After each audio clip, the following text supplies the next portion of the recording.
Alright guys, so the next thing we're working on is the compression boosters. So these go on the air side of the engine. And what these do is that they add these little boosters to the top to help you get a better compression ratio. So here's a diagram of what we're doing. Well, I'll start by showing you what we are doing. So we take the piston, we drill some holes through it, we tap that, and then we put these jam nuts on the back, as you can see back in here. And then after we do all that, we punch around it so that these heads can never come undone. Now, something to know about my pistons. My engine evidently came with lower compression California pistons on them. So that's why they have these dishes in them. Most of the time, you're not going to have that. So this is obviously not ideal for what we're doing. However, this is the engine that I've got. So I don't really feel like buying new pistons, so I'm just going to make them work. So you can see again here, that's the bolt going through and then the jam nut. Now the one modification I had to make to this, because I was using these low compression heads, is that normally they come with 3/4 inch bolts like this, and I had to upgrade to 1 inch bolts. That's 1.5, 1/4, ignore that. So I had to upgrade to these 1 inch bolts so I'd still be able to get the jam nuts on them, because otherwise they if you kept the original bolts with these lower compression pistons, you'd wind up just with a you want to wind up with enough thread at the end. Now, something to note when you do this, now you can't see it on this because it's covered up, but every piston has an arrow, and the arrow always points to the flywheel. So I'll show you over here. So this is for cylinder number 1. So we got cylinder 1, 2. Now we're going to do 3 back here. So this is the piston I'm going to use for 3. So now on this one, you can see that it has this arrow right here. So that's going to be pointing this direction because it's going to the flywheel.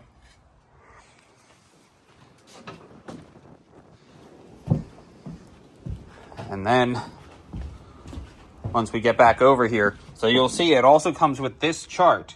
So it says that when you're doing this, you're going to match this to the arrow. So we're going to have it this way this time. So we're going to match it to the arrow. Now the reason at the top is important is that on these compression boosters, one side's thicker than the other. So the thicker side always goes to the top. So it's going to go just like this. So they give you this template that you can hold on the edge, hold that on the arrow, and these are supposed to be the points that tell you where to punch and tap and drill. I have to tell you though, the chart that I got is very slightly off. So with my first one, I drilled and tapped those holes, and then when I went to go put the compression booster on, it didn't quite fit. So then I had to fill in one of those holes with weld, which is part of the reason I actually bought the aluminum welder in the first place. And or the spool gun and argon, so I could fix that.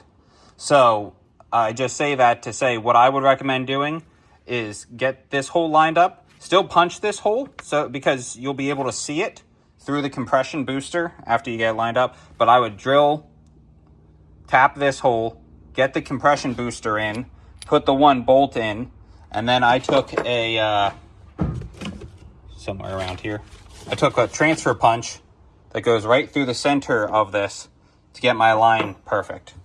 So that's all I can think of right now. So I'm going to go ahead and take these rings off, and we'll go ahead and get this done. And then from there, we'll be ready to hone the cylinders, put new rings on it, and start getting it back together. So, all right, you can just watch the time lapse and see what happens. One more thing, here's the close-up of the directions. Close-up of this page, and here is the close-up of the directions for this here. So it says it increase the compression boosters increase output production by increasing the compression ratio, the whole 9 yards. So if you need those instructions, you can go ahead and pause the video and see. So all right.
All right, guys. So we got this one all done. We got our jam nuts on the back. Everything's Loctited in place as well. It's all drilled and threaded. We got everything secure. And then as an added protective measure, they tell you to punch around the top so that these can't ever come out. So hopefully we've got it.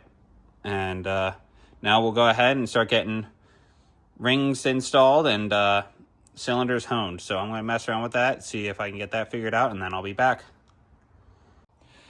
All right, guys, we're getting ready to start installing cylinders. So I got the first one done, just as an example to make sure I knew what I was doing. And so we're going to start working on cylinder number 4 over here.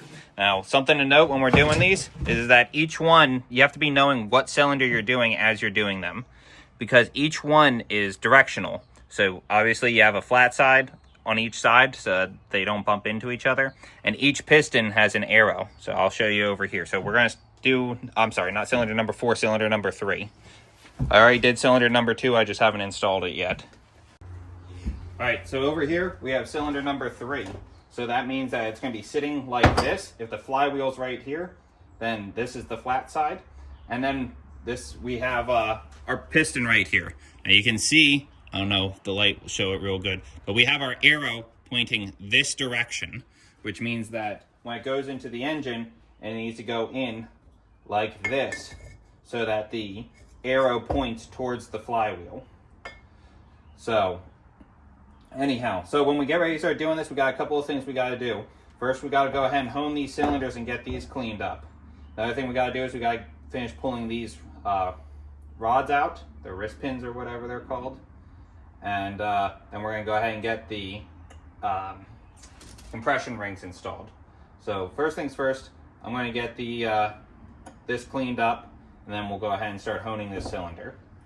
And I'll go over that in a minute.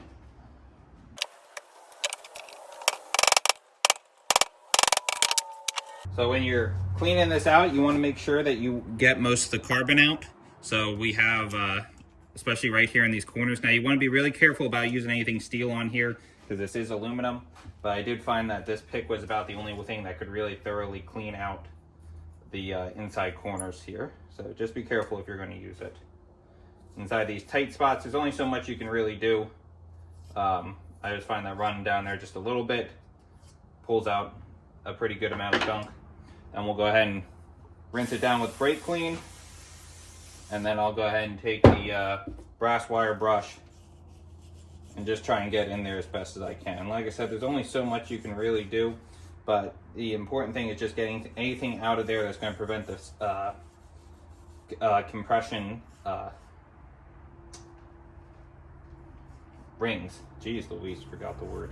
Compression rings from spinning and moving freely as they need. So, all right, so we'll go ahead and spray that down. Go ahead and get that cleaned off. I will say that during this process, you're going to go through a lot of rags. It just kind of goes with the territory, but there's a lot of oiling and cleaning. And so next we're going to start working on honing this cylinder. So to do that, we're going to start by trying to clean this up. So at the top of this, we have a little bit of carbon buildup. Now some of that can just be easily, will be taken care of by the hone, but I find it's worth it to at least give it a quick once over with brake clean and then take your brass brush. I find that that takes out a significant amount of the buildup. So it seems worth it to just take the extra few minutes to, or extra minute to just go over that.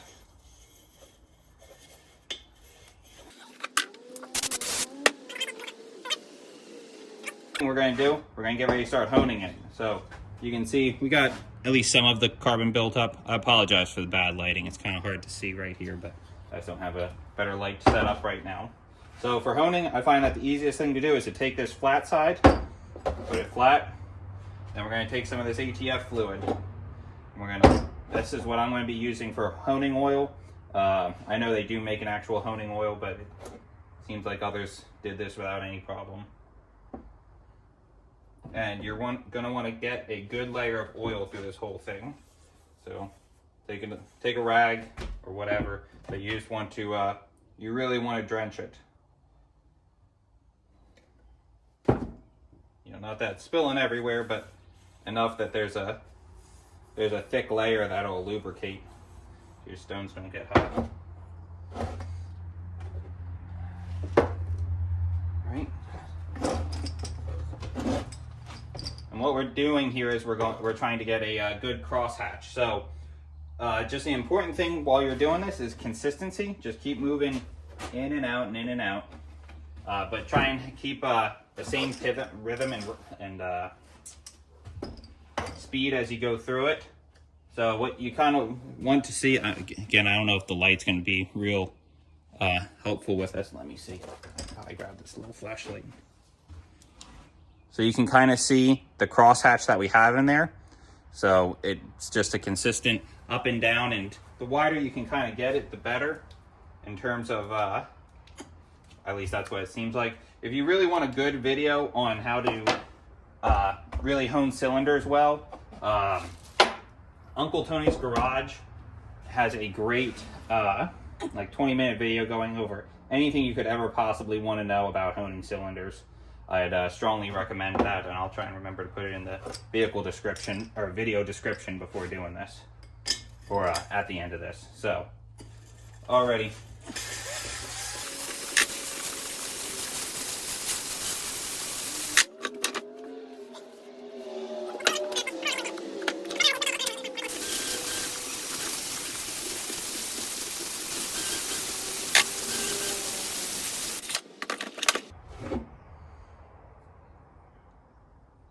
And what we're really looking for is to make sure that everything is consistently gone over. So a lot of times at the top up here where the cylinders don't always finish, there's a little bit of a ridge. These didn't really seem to have it that bad, but the other thing you're going to be looking for is just making sure that your cross hatching is going through everything. So like around the top up here, get the light back out.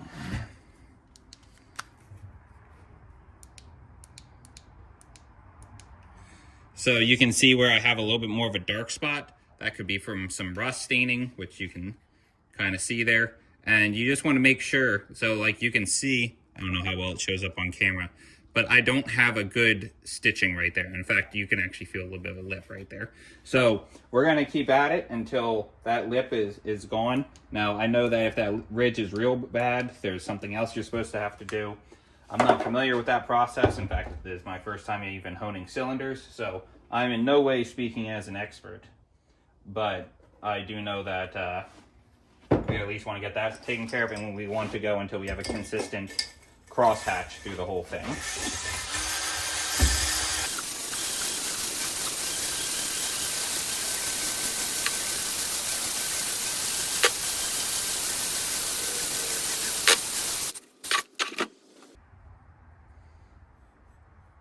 Now, just because there's discoloration doesn't mean that there is you're not consistent all the way through. Rust stains metal, and it can stain for up to 5 thousandths or something like that. So the important thing is is to try and use a hone like this, a fixed hone instead of I think they call it dingleberry, because you'll know, since these are flat, you'll know if you're making contact inside. So again, I have kind of a rust ring around the top, but I can see that I have cross hatching. Even if it's light, I have cross hatching through the whole thing, which makes me feel better that I've gotten everything. So now that we've gotten that, clean up some of our oil here. Again, you're going to be going through a lot of rags. So now that we've done that, our next step is we want to go ahead and we want to get all the grime out of here. Obviously, there's a lot of metal shavings that are probably sitting inside of here.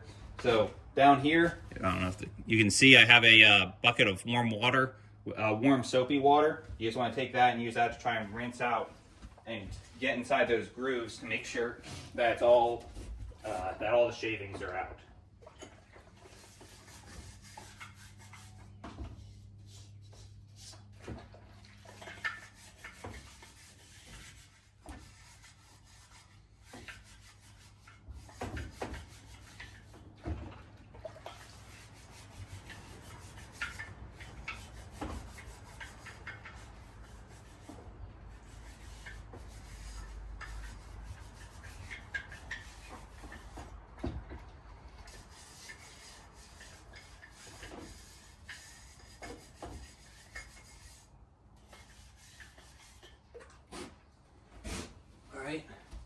Now that we've got that, we'll go ahead and try and get it kind of dried off. Try and clean these up a little bit since we're going to be getting these installed shortly. Good time to remove this little paper gasket that's all on the base here.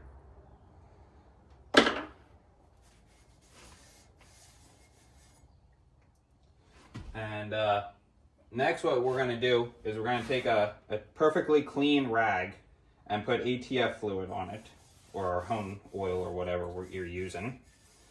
This rag is not perfectly clean. I'm just doing another quick wipe. But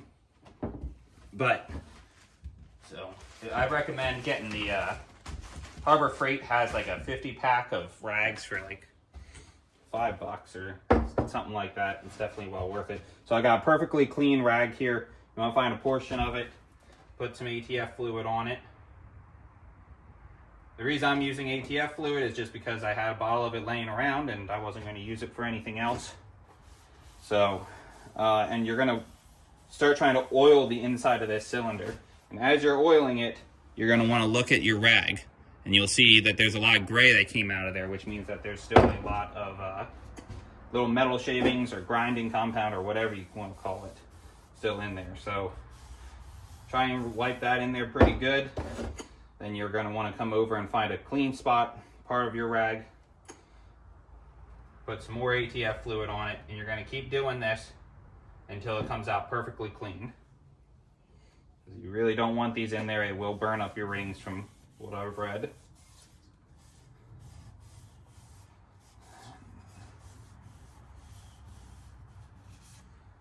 You can see still coming out pretty dirty.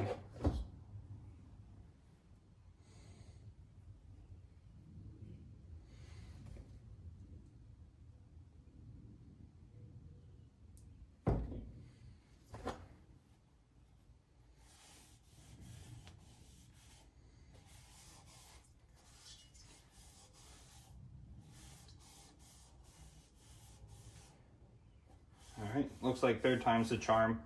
Seems like it turned out a little bit cleaner.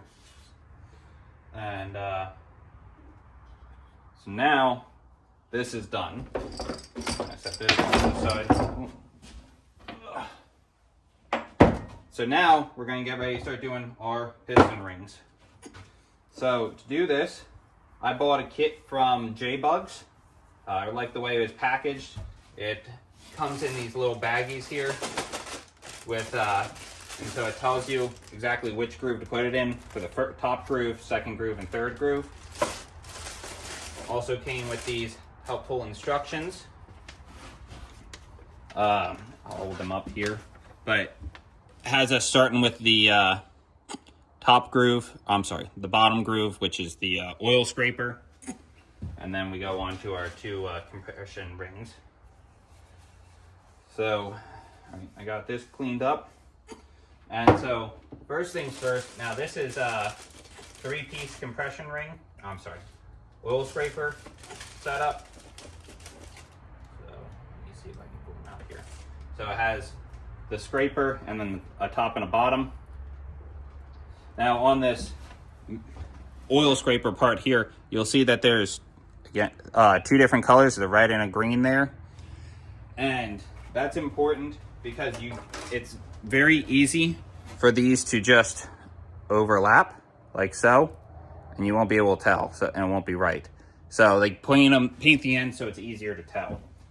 Now this says to put the gap over top of one of the wrist pins, like so. And now we have to get our rings so that they're the exact right, so they fit just right on there. So these ones are not directional, they can go any which way. And to make sure that the, I don't know if they have a proper term for it, but the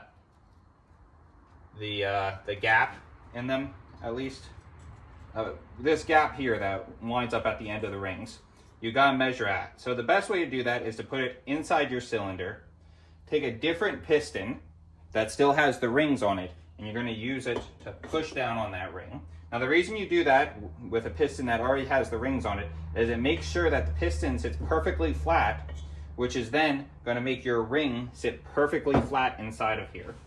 Now for the oil scrapers, we have a lot more play. I think I saw between 10 thousandths and anything between 10 thousandths and 40 thousandths is good.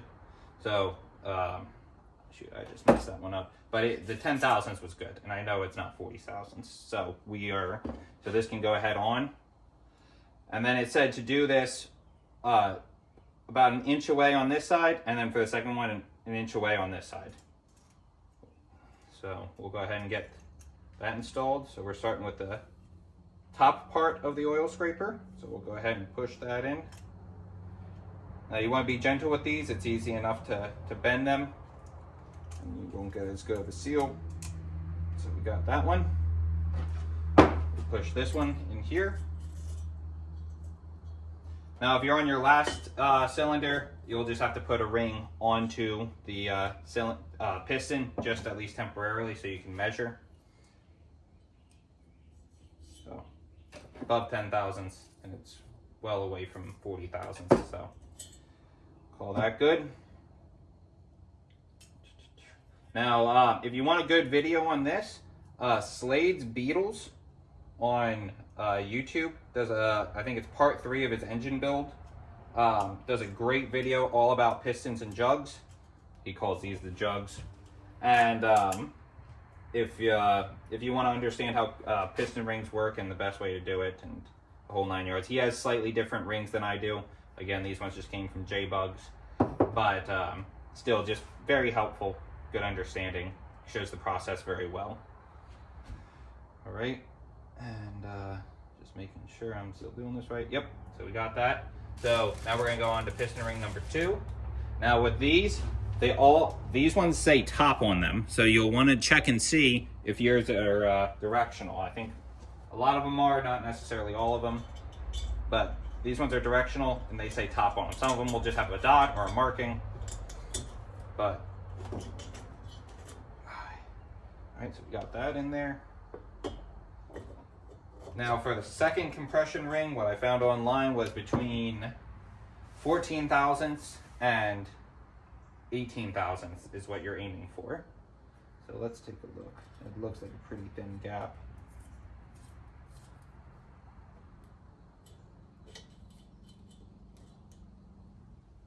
And 13 thousandths won't fit in there. So I know we got to expand it a little bit. So for that, you just have a file and you're going to file down the one edge. Now it goes quick, so you want to pay attention, and it's easy for these to get out of square. So it's helpful to just periodically press it together, make sure you're still going on square. Because I did that with another cylinder, and I realized that I got out of square, and then by the time I ground the other side off, I was right at the maximum tolerance. So it goes quick.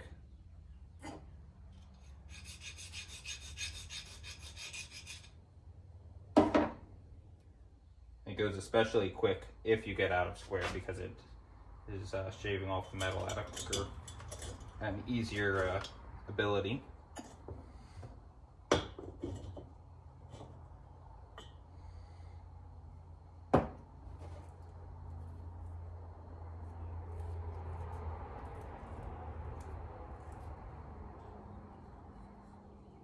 All right, so 14 thousandths fits snugly right there.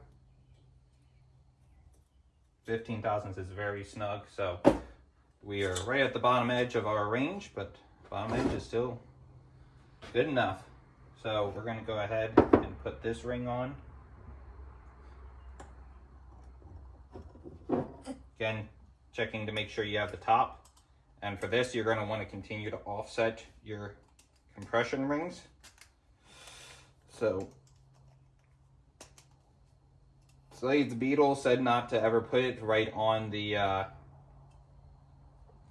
wrist pin, so I just slide it over just a little bit, make sure they compress easily enough, rotate, so we're good there.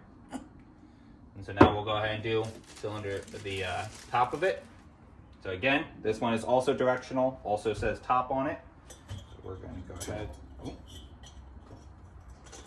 Get this in there, push down, Just the same process as before. I think this has the same tolerance as the other one. So let's see. 12 is very snug. 13 doesn't fit. So we're going to want to shave that down.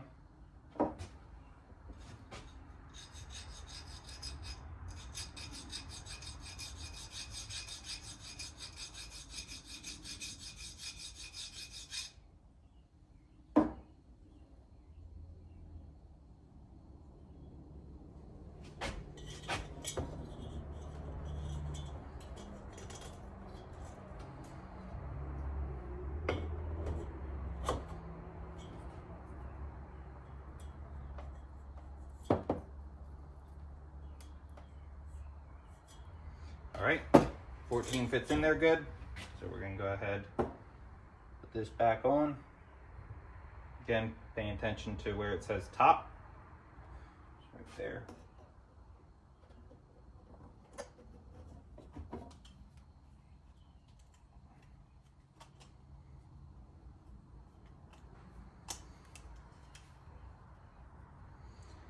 All right. And now we can go ahead and get the piston located into here. So in order to do that, we need to compress the rings, which I bought the cheap compression ring tool from J-Bugs. It's certainly not the nicest way to do it, but it works fine. So again, we're doing this now, and we got to think about our arrow. So my arrow points this way, which is the direction of the flywheel. We have this oriented correctly.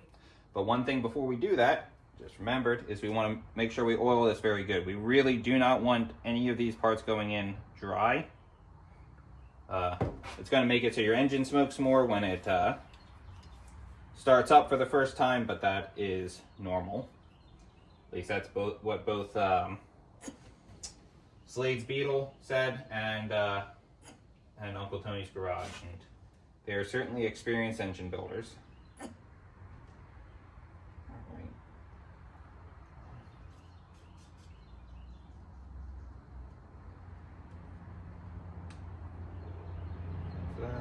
That. Just when you're putting the oil on, you want to go back and make sure that all of your gaps are where you want them to be.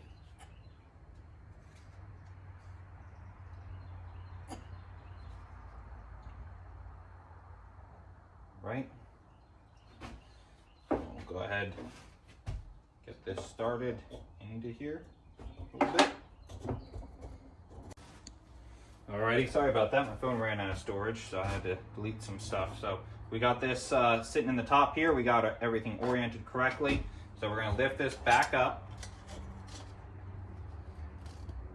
And then we're going to go ahead and clamp that. So this is just the cheap clamp tool that I got from J-Bugs. I think it's easiest to take the channel lock pliers and hold it like that. You're just going to take the butt of your dead blow hammer, make sure it's rubber or wood. You don't want to use something else. Just tap it right on down. We're going to go ahead and keep on tapping it down until the wrist pin holes show up at the bottom. So if we keep on going.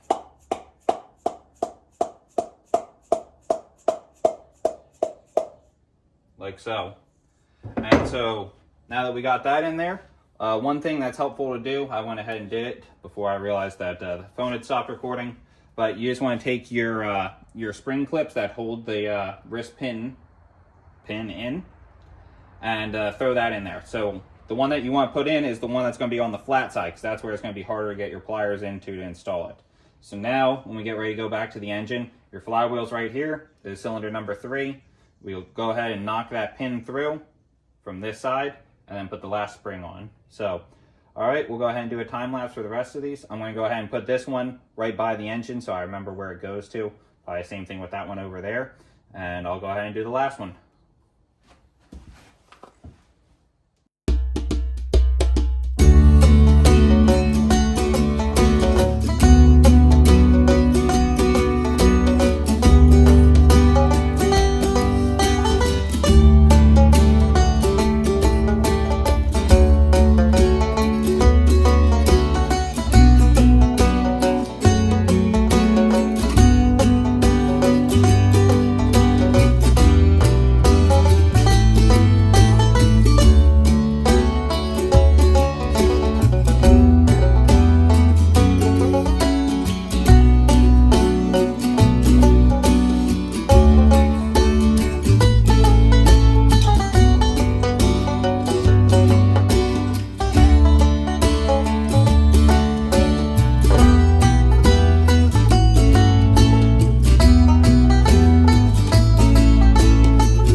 right, guys, so there you have it. We have our 4 cylinders and pistons all set up and ready to go. So they got to get installed still. As you can see, the pin's sitting out.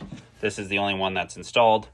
And I think that's going to call it. So I don't know if this is going to be part 2 or 3. I will have to see when I go back and edit and see just how long all the video is. But next time we'll come back for the next part. So at this point, the only modification that we have left to do is the push rods.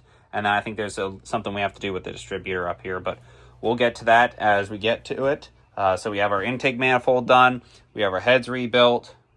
We have our pistons and cylinders all rebuilt. So we're ready to keep chugging forward. So I'll see you guys in the next video, and we'll keep at it.